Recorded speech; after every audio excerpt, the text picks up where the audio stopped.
fonds indiciels versus sélection d'actions dans l'optique de faire de l'investissement dans des fonds négociés en bourse avec option d'achat. Donc, votre question de la comparaison entre ces deux options. Donc, naturellement, d'entrée de jeu, je vous mentionne, avant de procéder à l'analyse à proprement dit, que l'enregistrement d'aujourd'hui n'est pas un conseil en investissement. Je ne suis pas conseiller en investissement. Et je vous rappelle qu'investir comporte des risques et les rendements passés ne sont pas garants de l'avenir. Donc, dans le domaine de l'investissement en général, il y a deux écoles. C'est-à-dire qu'il y a les personnes qui vont viser à investir dans des fonds négociés en bourse qui reproduisent des indices boursiers. Prenons par exemple le MSCI World, se rapportant aux plus grandes entreprises internationales des pays industrialisés, le SP 500, 500 plus grandes entreprises américaines, le Nasdaq 100, 100 plus grandes entreprises technologiques, et le TSX 60 par rapport aux 60 plus grandes entreprises canadiennes. Il y en a d'autres aussi, là, comme la CAC 40 pour les gens en Europe que ça peut intéresser. En fait, le point, c'est qu'il y a des gens qui vont y aller avec des fonds indiciels.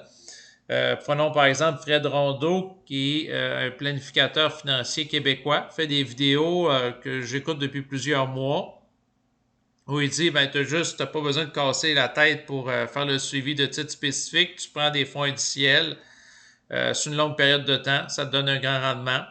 C'est très simple comme approche. Il y en a d'autres gestions un peu plus actives de portefeuille. Prenons par exemple Alex Demers, qui est un autre YouTuber que vous pouvez retrouver également une quantité abondante de vidéos sur le web.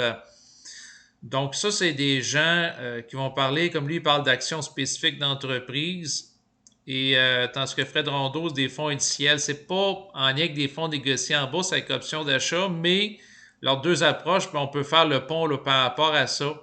En fait, ce qui est arrivé, c'est que récemment, j'ai tombé sur une vidéo que j'ai trouvée intéressante de Gary Gill, où il fait la comparaison entre le fonds négocié en bourse avec option d'achat HHIS, se rapportant à 20 entreprises technologiques, tandis que QD, qui va se rapporter à la différence d'HHIS à plus d'entreprises technologiques. En fait, parce que dans QD, il va avoir la façon qui est construite le fonds, il va avoir deux volets en fait. Il va avoir par rapport à QD, si on regarde le détail, il va avoir, bon, par rapport au Nasdaq 100 et Vesco, ça c'est en lien avec le Nasdaq 100 à 23,9%, puis 100%, parce que c'est un fonds avec effet de levier, fait que c'est normal qu'il y ait plus que 100%. Le QMVP, Hamilton Champions US Technology Index. Donc là, ce qu'on va voir, c'est quoi ça? En faisant un peu de recherche, c'est lié à 25 entreprises américaines de technologie qui ont été sélectionnées avec l'emphase sur la profitabilité. On fait un mélange par rapport à QD entre les deux, c'est-à-dire la sélection d'actions spécifiques, puis aussi par rapport au Nasdaq 100. Donc, c'est un petit peu le mélange des meilleurs des deux mondes, là, des deux approches là, différentes, un peu de gestion, beaucoup en fait de gestion active, parce que quand on regarde QD en termes de pourcentage, 100,6%, c'est ça, tandis que l'autre, ce qui est passif, avec le Invesco Nasdaq 100, 23,9%. Donc, essentiellement, c'est de la gestion active. Est-ce que ça donne des bons résultats? Bien, je trouve que oui. En fait, Gary Gill, puis dans le fond, avec ses calculs, son analyse amène à la conclusion que QD, de ce que je comprends de son propos, va surperformer HHIS. Puis les hypothèses en lien avec ça. Là, à HHIS, il y a également Old Fish qui en fait une belle analyse, Old Fish Investing. Donc, vous allez avoir les liens web là, en bas de l'enregistrement présent. En fait, ce qui est arrivé dans les dernières semaines, c'est Micron, qui est une entreprise de technologie, donc leader mondial américain des semi-conducteurs. Donc, j'en fais la lecture de qu'est-ce qu'a dit Google, spécialisé dans les mémoires DRAM et NAND, pardon. je vais dire tranquillement. L'entreprise fournit des infrastructures pour l'intelligence artificielle, notamment des puces à large bande passantes des acteurs majeurs comme NVIDIA. Elle possède aussi la marque grand public Crucial. Donc, Micron, qu'est-ce qu'elle a fait depuis un an? 731,94% de profit, de valorisation, en fait, du titre, devrais-je dire. C'est pas des profits, mais de la valorisation. Donc, il monte vers le ciel comme une fusée. Il performe très bien. Là. On regarde les 6 derniers mois, 198,68%. Il se passe quelque chose, sauf que le point, Micron, il n'a pas été sélectionné dans le fonds HHIS. Ça ne fait pas partie des 20 fonds. Il y a d'autres entreprises là, comme Nvidia, Tesla. Donc, il n'a pas été identifié. Tandis que dans QD, Micron, on voit ici, là, il en fait partie à 5,1% du portefeuille. Donc, les gestionnaires de portefeuille l'ont sélectionné. C'est une bonne chose parmi les 25 entreprises. C'est sûr qu'en sélectionnant 25 au lieu de 20, il y a plus de chances de tomber sur l'entreprise qui connaît une montée parabolique, là, qui performe bien, qui va donner des bons revenus passifs avec une bonne valorisation. Donc, HHIS, qui comporte d'autres entreprises du secteur de la technologie, ne connaît pas la hausse de Micron, qui a participé au rehaussement du Nasdaq 100 dans les dernières semaines, entre autres. Et c'est sûr que dans un monde idéal, ben, ça ferait partie, tu sais, du HHIS ou d'autres fonds. Là. D'ailleurs, il y en a d'autres qui l'ont rajouté. Là, si je pense à la compagnie Evolve, avec le fonds Biggie, qui a beaucoup baissé au fil du temps. Là. Je fais également ce suivi. À l'origine, Biggie, il y avait 10, si on prend son origine, il y avait 10 entreprises par rapport au fonds, portefeuille composé. Il y en avait 10 quand il est sorti lors de l'automne 2025. Puis par la suite, ben, ils ont voulu, parce que le fonds, il y avait 10 entreprises, dont 2 spécialisées dans le secteur de la technologie. Au moment où le fonds est sorti, ben, il y avait entre autres Stratégie, puis également Coinbase qui performait très bien lors de l'automne 2025. Sauf que avec le cycle baissier de la valeur du Bitcoin, ces entreprises-là, naturellement, se sont mis à baisser. L'impact sur le fonds Biggie qui composait seulement 10 entreprises, c'est que le fonds il était sorti à 25,70. Aujourd'hui, il est à 16,56. Donc, il y a une érosion, une dégradation de la valeur du capital du fonds, c'est-à-dire sa valeur. On parle d'une dégradation là, de 34,71%. C'est sûr que dans l'optique de corriger ça, je dois comment dire, j'ai vraiment l'impression que les gestionnaires du fonds, le Biggie, de la compagnie Evolve font leur possible. Ils ont rajouté Micron, 4,79%. Là, vu qu'on parle beaucoup de SpaceX, entre autres, puis là, SpaceX, il est en situation d'une certaine popularité, ben, bon, ils l'ont mis à 1,72%. Ils ont mis ExxonMobil, qui est comme une valeur un peu plus sûre en lien avec le pétrole. On parle d'une crise d'énergie présentement par rapport au conflit entre l'Iran et les États-Unis, donc il y a des bonnes chances qu'Exxon continue de monter. Donc, ils ont ajouté des choses comme JP Morgan au fil du temps. Ensuite, Eli Lilly Incorporé. Puis ils ont fait des ajustements, ont diminué la pondération là, par rapport à Coinbase. Là, on voit qu'il était à 4,36. Si mon souvenir il est bon, il était à peu près à 10% avant. Même chose pour Stratégie qui est rendu à 4,55, qui sont liés au secteur crypto. Fait qu'ils ont fait des ajustements, sauf que le point que je veux faire, c'est sûr que l'année passée, quand j'avais vu que les 10 entreprises du fonds Biggie négociaient en bourse avec option d'achat, il y en avait 2 entreprises sur 10. Si ma mémoire est bonne, ça représentait à peu près 20% de la valeur du fonds. C'était Coinbase puis Stratégie. Je me suis dit, avec le cycle baissier des bitcoins, le fonds va se mettre à baisser d'une manière importante. Il y a trop d'entreprises associées au secteur de la technologie, de la crypto-monnaie. Puis en effet, il a baissé de 34,71. Fait que là, je suis heureux de mettre ça dans le fond, d'avoir vu ça venir, là, si on peut dire. Là. Tandis que je m'étais réfugié plus dans le QD, qu'il y en a qui sont liés au secteur de la crypto.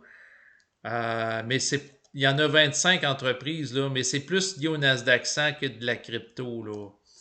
Donc, par rapport à QD, bon, je peux le regarder brièvement, là. Il n'y en a pas 200 non plus, là, entreprises, là. Donc, on les a ici. Là, je les regarde rapidement. Est-ce qu'il y a... même pas. Je pensais qu'elle allait avoir Stratégie puis Coinbase. Je les passe en revue. Je les vois pas. Donc, à ce moment-là, dans les 25 retenus, fait que ça aide ça. Mais lorsque, comme l'explique très bien Gary Gill, on va retomber en cycle haussier par rapport au Bitcoin, le HHIS, de ce qu'il expliquait de son analyse, que je trouve intéressante, vu qu'il y a beaucoup d'éléments, ben, il y en a beaucoup. Il y en a quelques fonds d'entreprises qui sont liés au secteur des crypto-monnaies, davantage que QD. Probablement qu'HHIS, lorsqu'on va retomber en cycle haussier par rapport au Bitcoin, ça va se remettre à remonter à l'automne. Mais là, à ce moment-là, il faut timer le marché. Donc, pour la période présente, vu qu'on est encore en cycle, selon plusieurs analystes, ben, si je pense entre autres à Alex Doyon qui a une chaîne sur YouTube en cycle baissier au Bitcoin, ben à ce moment-là, moi, ce que j'étudie présentement, puis ce que je fais, c'est que j'investis plus dans du QD, dans l'optique de renforcer ma position centrale de portefeuille par rapport à quelque chose qui va me donner une source de revenus constante. En fait, le point que je veux faire, pour en revenir au sujet de base, entre est-ce que d'investir dans des fonds indiciels versus la sélection d'actions, comme le proposent là, certains YouTubeurs qui ont une vision différente. C'est-à-dire que quelqu'un qui fait la sélection d'actions puis il investit du temps puis de l'énergie à ça, bien, c'est sûr que la personne s'attend à obtenir au bout de l'année un rendement supérieur que l'autre qui fait zéro gestion active, puis c'est juste de la gestion passive, là. Que c'est des fonds auto-nettoyants, que si une entreprise fait faillite, par exemple, lié à un fonds indiciel par rapport au Nasdaq 100, ce qui fait que celle qui est en 101e position prend sa place. Là, il y a une rotation qui se fait tout seul. Donc, c'est sûr que si on fait une gestion active, il faut s'attendre à surperformer le marché. Donc, avec des indices, si le Nasdaq 100, par exemple, une année fait à peu près 20% de rendement, puis l'autre, il fait une gestion active, puis il y a 10% de rendement, ben là, c'est parce que soit qu'il gère mal ou il n'a pas sélectionné, si on peut dire, les actions gagnantes. Mais c'est difficile parce que Micron, on m'aurait parlé de l'entreprise il y a 6 mois ou 1 an. Je m'y intéressais pas, mais là, c'est à cause de la montée parabolique que connaît l'entreprise que ben, il y a notamment là, ici là, Alex Demers qui a fait une vidéo récemment. Pourquoi les 7 magnifiques sous-performent en 2026? Puis là, vous avez l'image là, du processeur Micron là, qui apparaît dans le lien à la vidéo. En fait, ce qui est délicat, c'est que quand on voit ça après coup, on dit, ben oui, sur un an à Micron, 739,70%, j'aurais dû investir là-dedans. J'aurais fait beaucoup d'argent. J'aurais multiplié, quand on dit 737, c'est qu'on multiplie au moins 7 fois la valeur du capital, ce qui veut dire que quelqu'un qui en aurait mis, par exemple, 10 000 là-dedans, il serait à peu près 70 000 Par contre, le point, c'est que c'est facile de regarder ça après coup puis avoir des regrets en disant j'aurais dû faire ça. Mais sur le coup, c'est difficile de savoir quelle entreprise parmi les différents acteurs technologiques qui va lever. D'où le fait de répartir le risque sur des fonds. Parce que dans le lot d'un fonds, si on prend le Nasdaq 100, il y a des bonnes probabilités que parmi les 100 entreprises qui font partie du Nasdaq 100, qui vont avoir une petite pépite comme Micron qui va se mettre à lever. Par contre, le point, c'est que aussi, des fois, j'aimais bien la vidéo qu'a faite récemment Alex Demers. Il disait, ben, Micron, présentement, c'est comme la saveur du jour. Ça se met à lever. C'est un joueur qui génère des milliards de profits en lien donc avec les micropuces, là, les semi-conducteurs. Donc, c'est un leader mondial, comme on l'explique ici sur Google. Sauf que si quelque chose va bien, qu'est-ce qui risque d'arriver? Bien, des gens vont vouloir aller chercher des parts de son marché.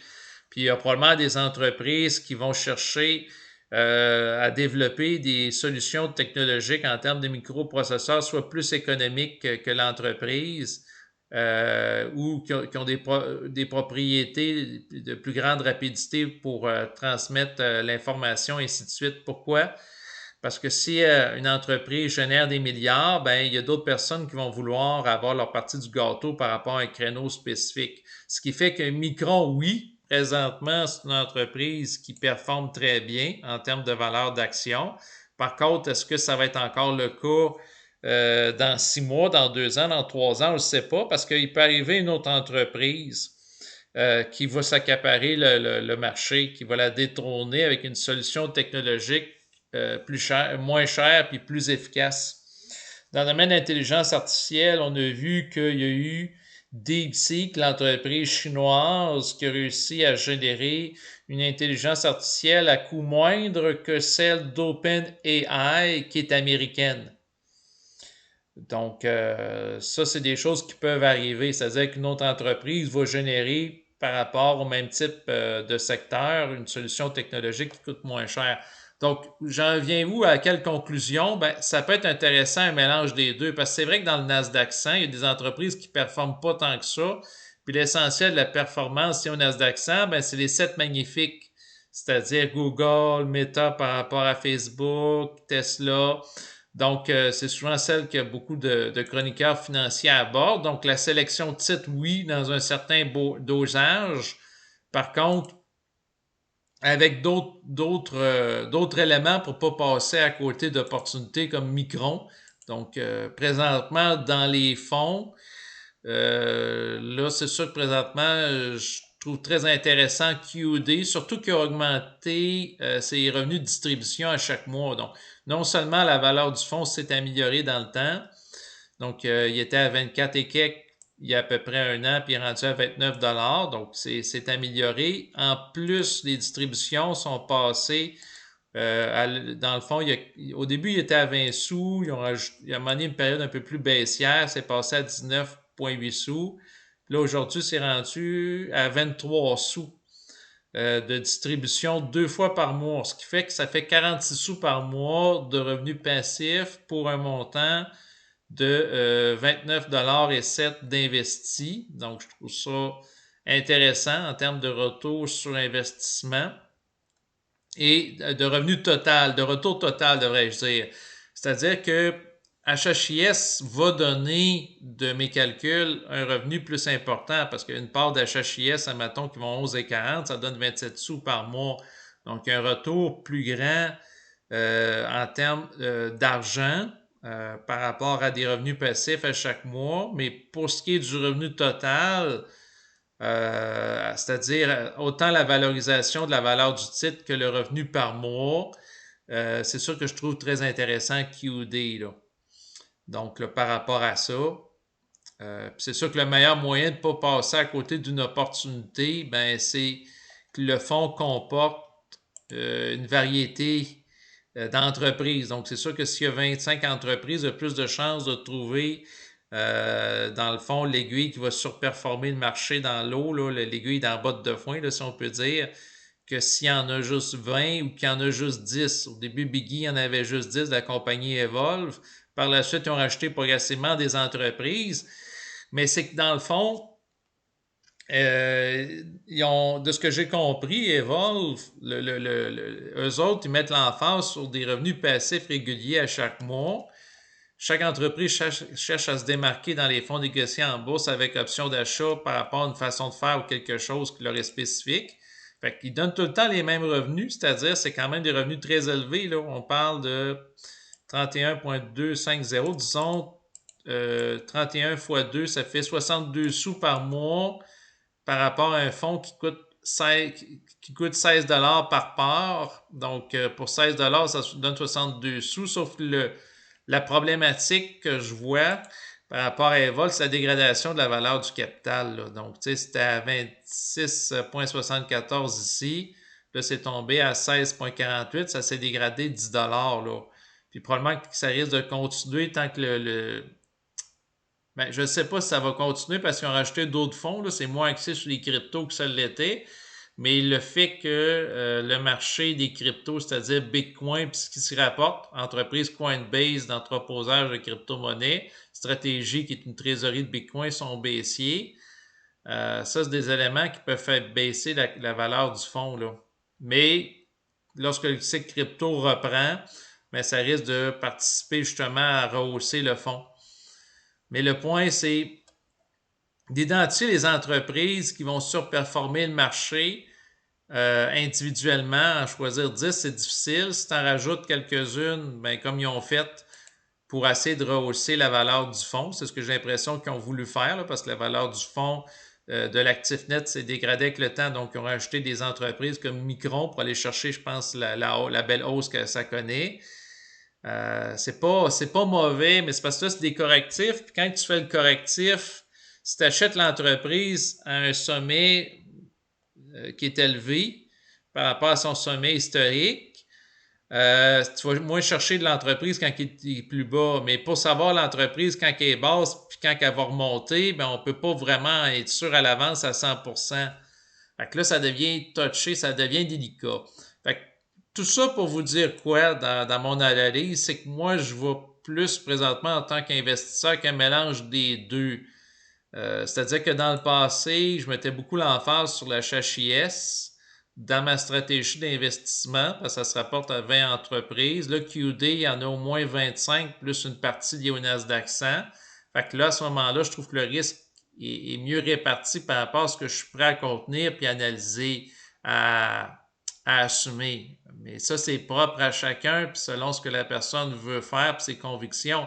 Quelqu'un qui a une forte conviction liée aux crypto-monnaies, bon, ben HHIS puis Evolve avec Biggie en comporte des entreprises spécifiques liées aux crypto-monnaies. C'est-à-dire que c'est quelqu'un une conviction que, dans le fond, on a atteint le plancher par rapport à la valeur du Bitcoin présentement, puis ça va juste augmenter.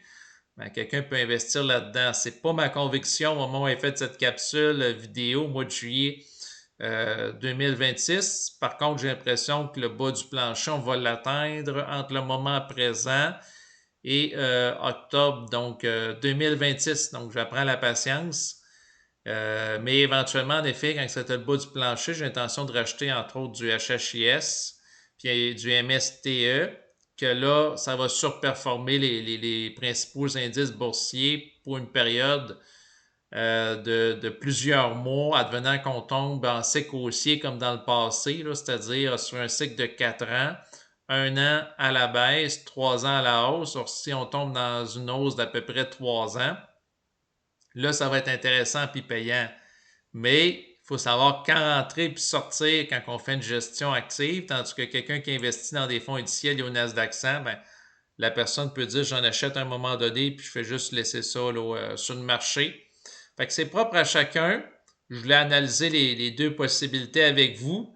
Donc, mission accomplie, mais je ne serais pas surpris de voir qu'après coup, une entreprise comme Harvest sorte un fonds associé à l'entreprise Micron. Et c'est parce qu'à un moment donné, ça finit plus, hein? Récemment, ils ont sorti un fonds par rapport à l'entreprise SpaceX qui fait le buzz là, avec le lancement, l'introduction en fait en bourse qui a eu cours dans les dernières semaines de cette entreprise de tourisme spatial. Donc, vu que c'est très populaire, ils ont sorti un fonds, la firme HHIS. Mais c'est parce qu'après ça, si tu sors tout le temps un fonds par rapport à la saveur du mois ou de une certaine période de temps, c'est parce que ce fonds-là, Micron, on ne sait pas qu'est-ce que ça va être dans 5 ans, dans 10 ans, tandis que d'autres entreprises, prenons par exemple les magnifiques Seven, des grosses entreprises comme Google, ensuite Microsoft, probablement dans 5 ans, dans 10 ans, ils vont être encore là sur le marché. Donc, mais ils ne vont pas donner un rendement aussi important que Micron présentement. Là. Fait que c'est ça qui est tout le temps la question risque-bénéfice qui entre en ligne de compte. À prendre en considération, comme on dit, dans le calcul. Plus c'est en fonction de l'audace de chacun. Fait que tout ça, c'est très délicat. Donc, je suis heureux de ne pas donner de conseils financiers parce que il y a des risques naturellement d'erreur. On ne peut pas prévoir l'avenir à 100%.